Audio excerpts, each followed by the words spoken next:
জমাজলের দুর্ভোগ থেকে এবারও রক্ষা পেল না নিউ শিলচর সংলগ্ন ভোলাগিরি আশ্রম রোড।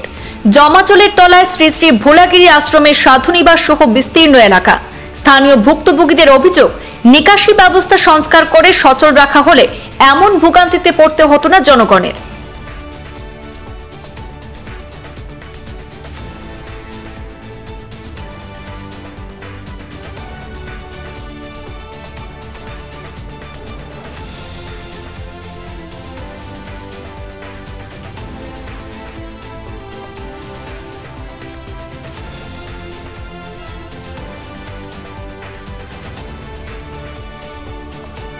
সেখানকার বানভাসীরা জানিয়েছেন, ভোটের সময় এলে নেতারা এসে নিকাশি ব্যবস্থা সংস্কারের আশ্বাস দিলেও ভোট মিটে গেলে নাকি আর দেখা মিলে না তাদের।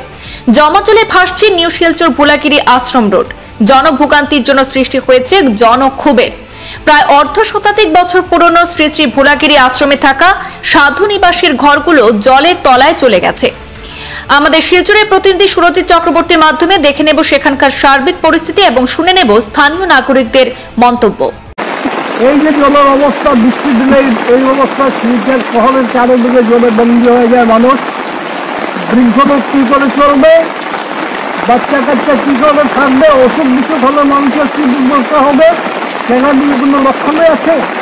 আর ইলেকশন আসলে একবারে বাড়িতে গিয়ে বললেন আমাদেরকে ভোট দিন, আমাদেরকে ভোট দিন।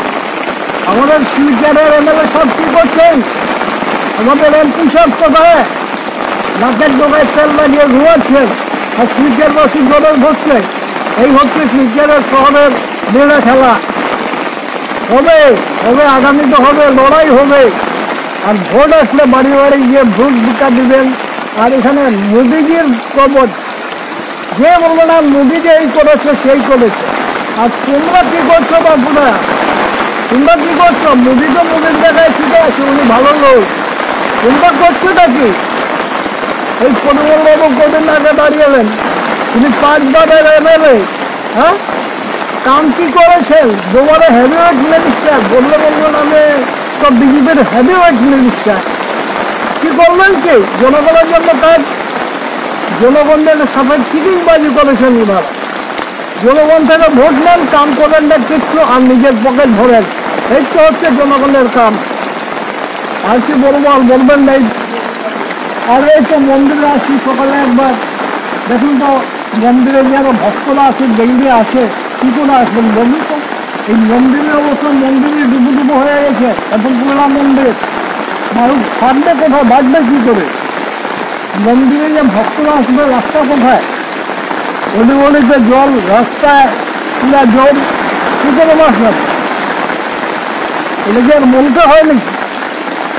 আপনারা সাংবাদিক, আপনারা বলবেন ভারতীয় নেতা মন্ত্রীকে ধরবেন। শিলচরের নেতা ডিভাইন চক্রবর্তী এমএলএ সাহেব আর এমপি সাহেব, এখন তো আর এমপি সাহেব থাকবেন না, আসছে এমপি সাহেব রাজদীপ রায়, ওনাকে বলবেন যে ভোটের সময় তো বাড়ি বাড়ি গিয়ে ভোট ভিক্ষা করেন, প্রথম অরুণোদয় আছে কিনা, হ্যাঁ গ্যাস সিলিন্ডার আছে কিনা, কিন্তু ভোট শেষ, সব শেষ।